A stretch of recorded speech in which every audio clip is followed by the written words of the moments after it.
What on earth was that? Stranger Things Season 5 just came out, and some major shit just went down, including a massive cliffhanger. Now we need to ask ourselves, what are Will's powers? What does the Mind Flayer want with Hawkins? And who is gonna die by the end of this season? Because I think we might have gotten the answers. Spoiler warning, I'm going into full spoilers on this. I don't care, we're getting right into it. I have a new mask prototype that I'm wearing right now because my other one's in the shop. It's been destroyed, and it needs a lot of thorough cleaning, if you know what I mean. I'm looking like this. I'm strapped up. I'm ready to go today, y'all. I'm ready. VECNA has been pulling a DIDDY. He's been going into the minds of all these kids, pretending to be their friend, looking like this, luring them into his house in the middle of the woods. He has his eyes on Holly, the sister of Nancy, I believe. Yes. Who's now been captured around the same day that Will was captured so long ago when the series started. This is full-on DIDDY shit, y'all. He's taking kids, taking them into the hive mind, into the upside down, putting this weird phallic tube into their mouths, making them his puppets, essentially, grooming them to be his soldiers. This is some DIDDY shit, man.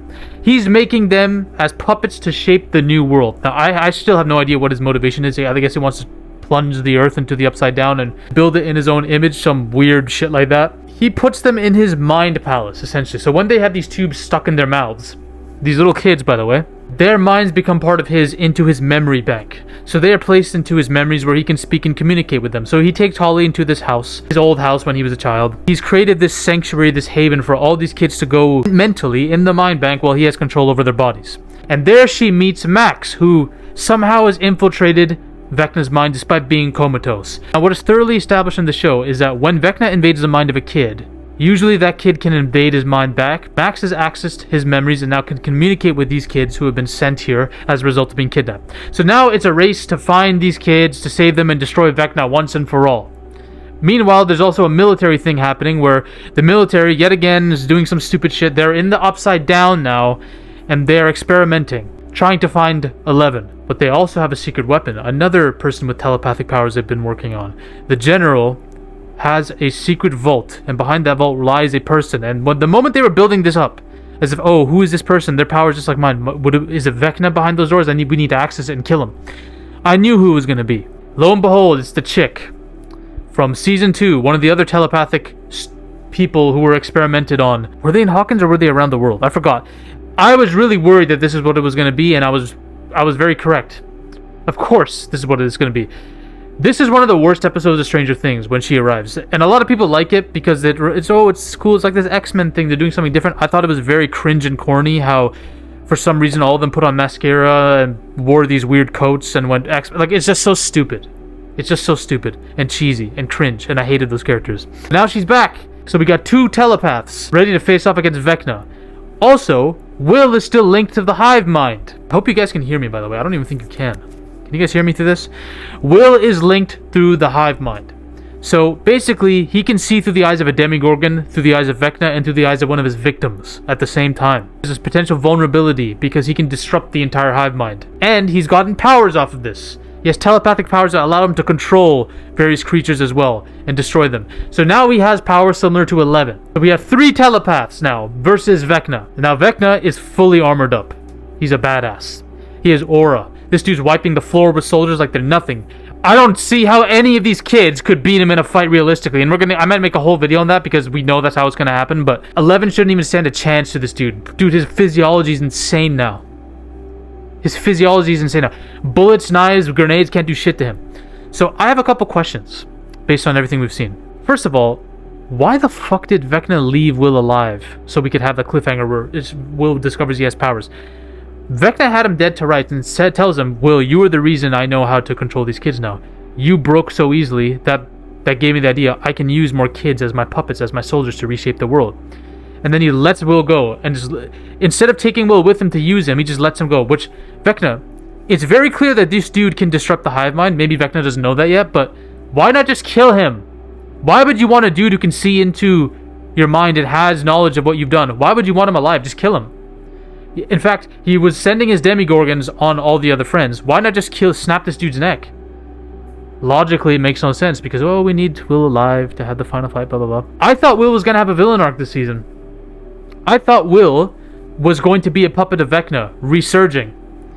and join his side, go evil Will, full on. I thought that's what was gonna happen, but then he has this whole thing where he becomes good, and through the power of his love for Mike, his motivation for Mike, which we're gonna get to, he discovers his power, his inner power, because Robin had this a heart-to-heart thing with him. They're both gay, and they're like, I discovered who I am through this person, through the eyes of this other person, and I discovered my own power, and you can discover yours. Some bullshit, corny shit like that. He discovers his power and stops the Demogorgons from attacking Mike and controls them all and destroys them.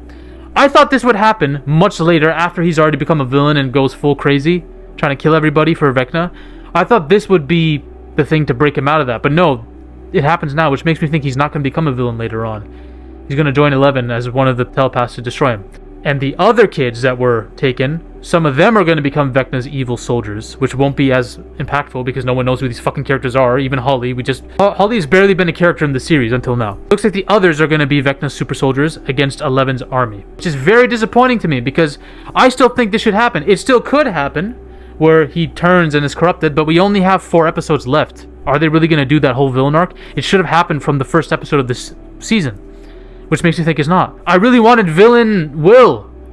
After the shit show that you did with him last season where you just made his entire arc, oh, I love Mike. Why not just make him a fucking villain in this? It would be the sickest build-up. To be clear, his character's written a lot better in this season because he has stuff to do, but I just really wanted that. What you have if you're not doing evil Will is you're having Vecna kidnapping kids again, and then the crew has to save them from the Upside Down. This is like a redundant storyline now. This has been done every single season in some form, in some shape or form. Look at this. Shady military is after 11. Vecna is kidnapping kids. The crew is split up again and has to unite again at the end of the season to stop all this. Like, this is the same formula every season. That's what I'm seeing from this season as well. And the other thing, where's the Mind Flayer? My boy, the Lovecraftian Eldritch being that it's all centered on, the main villain of the show before Vecna came. I thought the Mind Flayer was conjured by Vecna and was just his creation, but no. The creators made it clear these are 2 separate entities. So please don't forget him. He should be really the endgame final boss, but I don't think they're going to do that. This guy needs to make an appearance. I thought something that would have been cool was Vecna and the Mind Flayer fighting for control over the Upside Down. Maybe Vecna, as the general for the Mind Flayer, turns on the Mind Flayer and they have a fight.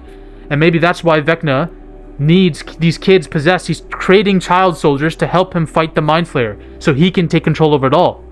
Now that would end in a much longer season, granted, because that's a big story, but still. I thought that would have been pretty cool. Too much history with the Mind Flayer, killing Max's brother, doing all he's done. There's too much history not to have him still be the main villain at the end of it all, or just be there, just reside there in the story. But here's the one thing that could redeem it. There's that one thing, that mystery, the cave where Max has placed herself that Vecna can't follow. Vecna is traumatized by this cave. There's something about this cave that scares even him. What could that be? Well, there's a Broadway show called Stranger Things: The First Shadow, and basically it's like a canonical prequel to the Stranger Things story about Henry Creel, Vecna.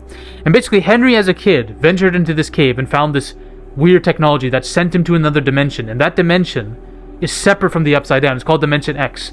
And it altered his blood, it altered his physical chemistry, and gave him the powers he had as a kid that he would later develop as an adult. And I googled this and I found it on the Stranger Things wiki and everything about the actual play. It's a supernatural dimension that exists parallel to our own, but different from the Upside Down. The Upside Down is like this intermediary dimension where the Mind Flayer and Vecna are trying to operate. The Mind Flayer originates from this dimension, and that's where Vecna met him for the first time. So that's your key link back to the Mind Flayer. Wherever this cave leads, it probably leads to the Mind Flayer, which is Vecna's true origin. When he first met him, he probably met him as a kid and then re-met him as an adult. That would be a sick way to tie it all together. You know what's funny? I made a video about the Mind Flayer, okay? I actually talked about the plot point of Dimension X, which not a lot of people know about because it's not mentioned in the show itself. It's mentioned in a Broadway play that's a prequel. This dude got into a war with me in the comments about, no, this Dimension X is bullshit, it's not canon, blah, blah, blah. The cave literally points to this being a canon thing now, so it is connected. Thanks, dumb fuck. I was right all along. I just wanted to put that out there because Dimension X is a thing, and it's probably what this cave links to. Here's some of the positives. Character-wise, I think that most of the character work is much better this season. I like the idea that we're starting into the action right away. We're not doing this thing where all these characters are separate, living their lives, and oh, there's a mystery again, and we all have to solve it, and blah, blah. No, they're like, okay, we're doing this operation right now. They're doing Morse code with each other to figure out what's happening with the military. They're doing these things called crawls, where they're going into the Upside Down. We're starting into the action right away. I like that. Mike, He didn't annoy me that much this season. I hate Mike, for those who don't know. I thought he was a terribly written character in Season 4 and Season 3. Did nothing, contributed nothing, actually was ruining Eleven and Will's character, in my opinion. Much better in this season. He's actually doing shit that's valuable and contributing to the team effort. Good. Good on you, Mike. Finally! It took you a while, but you got there eventually, motherfucker. I don't like her. Remove her, kill her off in the show. Lucas's sister. Kill her! Annoying as fuck. Lucas, cool, my man. I would love to see the scenes between him and Max. I really like their relationship, and I think he's a great character. I want him to have more to do, though. Will, much better than he was last season. Last season, he was literally, his character was revolving around Mike's groin area for the entirety of the season. Even though he still loves Mike in this season, he's now an integral piece to defeating VECNA. These two were started to annoy the shit out of me because all they were saying was, no, you can't do this. No, you can't do that. Your safety. Bro, shut up. We're 4 seasons into this shit. If you're not doing shit now, you're never doing it. VECNA needs to die. But they get better as time goes on. They just, bro, all this stuff where like they're on Eleven and Will's case. Just shut up. Bro, shut the fuck up. If you don't let them do what they're doing, all of you are gonna die eventually. It's a matter of time. Shut up. I get it. Your parents, you don't want your kids to die. I understand it, but still. Dustin, I'm very interested with... This is one of my favorite characters. Him and Steve, again, scenes are great. But I'm very interested to see where they take this character. Because, bro, what I love about what they're doing with Dustin is they're honoring Eddie's memory. Eddie was one of the best new additions in the series until they killed them off like dumb fucks. I'm glad that they're still not forgetting Eddie existed. And that really is an integral part to Dustin's character. I'm so happy about that. Robin's whatever. Stop introducing new characters. We have too many new characters. We have her. We have this fucker who I don't care about either. This dude's kind of annoying, but whatever. We have this new officer. Who the hell even is this guy? We have too many new characters. Stop introducing shit. All right, stop. Eleven's whatever. I don't find her that interesting, to be honest. That's just me personally. She's a Deus Ex Machina. That's what she's become now. Nancy, something really brutal happens. Her parents get nearly wiped the fuck out by a Demigorgon. Now she's a lot more serious. She's a lot more driven now. I enjoy that. There are some aspects that I hate between her and Jonathan that I'm going to get to. The Demigorgon. There are some action scenes with the Demigorgon that were really good in the show. There's a whole thing where they do a Home Alone style series of booby traps on this creature. That was pretty cool. Now, Nancy's mom confronts the Demigorgon when he tries to attack the kid, and she starts stabbing it with a beer bottle, and the Demigorgon just gets like impaled by her really badly, but still escapes and slashes her. I saw this dude mop the floor with a bunch of soldiers shooting at him in the last season and in this season. Shooting at him, blowing up all the shit. I don't buy that a chick with a freaking broken beer bottle will do shit to this guy. I'm sorry. There's inconsistent power scaling with a Demigorgon, but it's a nitpick. That's not too big of a deal. Jonathan, we need to talk about the Jonathan problem, because yet again, similar to the last 2 seasons, this dude, I don't know what the hell they're doing with this guy. His character seems to be devolved to this. He went from the underdog that you can root for that actually had a big part of the show to literally revolving around Nancy, and a lot of people think Jonathan's gonna die because of this. This is what his character is now. Worry about Nancy, jealous of Steve and Nancy, will die for Nancy so she can be with Steve. I'm very scared that's what they're going to do with this character, and that would be the biggest betrayal and disgrace to Jonathan. He was so well done in the first 2 seasons, and then you lead to this shit. This story needs to stop writing its characters into the ground. Stop this. You need to have him... It's either him or Steve that are dying the show. I need him to have more character development than just this shit. I need him to do something than just be, oh, does Nancy love me? Go fuck yourself. Overall, better use of Will and Mike. Cool action, very derivative of the story we've already seen. The same formula that they're using. We need something different. I've already told you how we can change things. Add in the Mind Flayer. Do a bunch of things with Will. There are things you can do to change things up. Yeah, 4 episodes left. You don't have a lot of time to create these new plot threads. I just feel like we're not going to really get anything new. Let's talk about who's going to die. Not all these guys are going to die, but these are the people that are most likely. Either Jonathan or Steve is prone for death. A lot of people think Steve because Jonathan is trying to propose to Nancy. Will that give him marriage plot armor? I don't know. I could see, tell me if I'm wrong, he's on his deathbed. He gives her the ring saying, would you have said yes? And she says yes, and then he dies. You know that's some bullshit like that could happen in the show, man. You know it. I do see Steve sacrificing himself so they can be together. That would be the perfect way to kind of tie it off, to kind of end all those threads, but I don't know, man. I don't trust this show. Hopper or Joyce, one of these people is dying. I don't think it's going to be Hopper. It's probably going to be Joyce. Dustin, I'm iffy about. 11, maybe.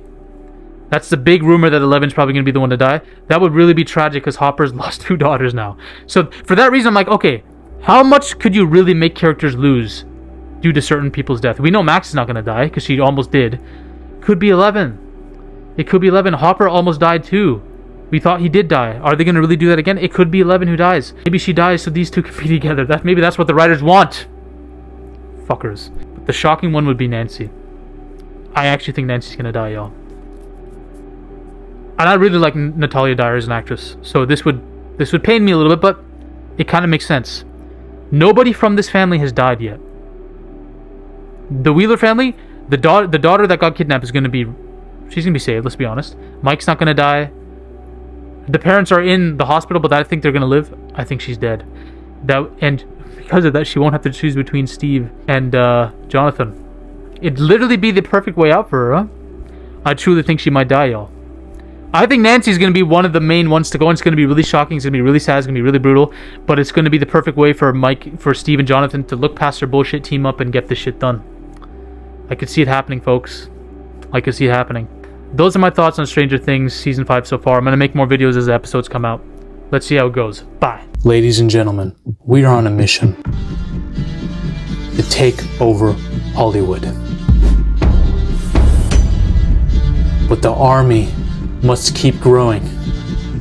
If you want to suggest video topics to me, or talk about your favorite movies or favorite film theories in a community with like-minded individuals, join the Zafy Discord now. Link is in the description and the comment section as well. Join us. This movement is just beginning. We're taking over Hollywood, one coke line at a time.